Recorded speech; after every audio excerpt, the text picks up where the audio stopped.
تازه او ډیر جالب خبر د هندي سینما نامتو فلمي ستوري انوشکا شرما او د هندي کرکټ ملي لوبډلې مشر ویرات کوهلی هم د افغانانو مینوال وختل.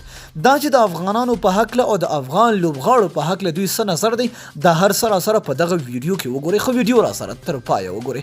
ګرانو مینوالو یو ځل بیا مو په سلامونو او نیکو هیلو هرکلی کوو.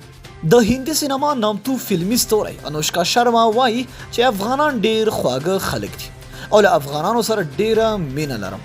همداراز د هندي کرکټ ملي لوبډلې مشر ویرات کوهلی بیا وایي چې رحمان الله ګربز د افغانستان ډیر ښه توپوهونکی دی.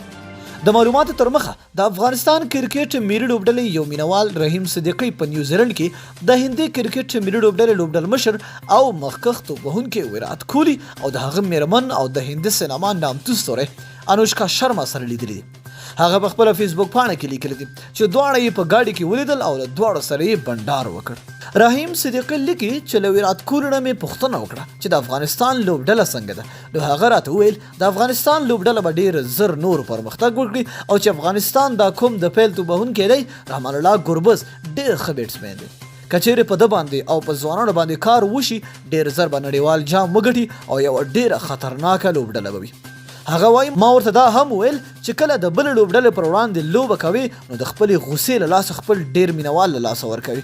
نو وایي چې هغه راته ویل چې زه غوسه شم نو په مخالفو لوبډله پرېشر راځي او خپلې ویکټې زر له لاسه ورکوي او لوبه کې موږ بریالي کیږي. رحیم صدیقی لیکي چې انوشکا شرما رانه وپوښتل چې ستا د خوښې هندي فلم کوم دی؟ نو ما ورته ویل چې پیکې. نو هغې ډېر وخندل. هغې لیکي چې انوشکا شرما راته ویل چې تاسې افغانان ډېر خواږه خلک یاست او په ویرات کوهلی هم افغانستان ډېر زیات ګران دی.